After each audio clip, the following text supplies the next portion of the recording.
Welcome back to another technical deep dive here in the Debug Zone. Today we're tackling a big question and breaking it down with insights from other users. Hopefully this clears up some misconceptions and helps you get the answer you need. So buckle up, stay a little curious, and let's jump right in.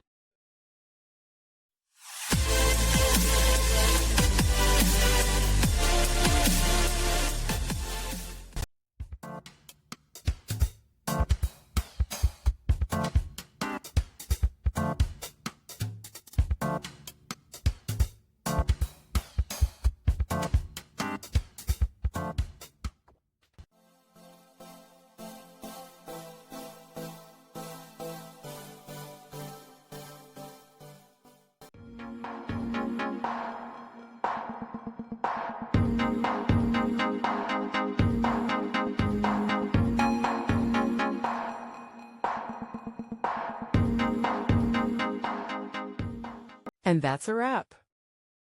I hope you found the answer you were looking for. If you did, take a second to hit that subscribe button. It really helps out. And let me know in the comments which solution worked best for you. See you next time in the Debug Zone.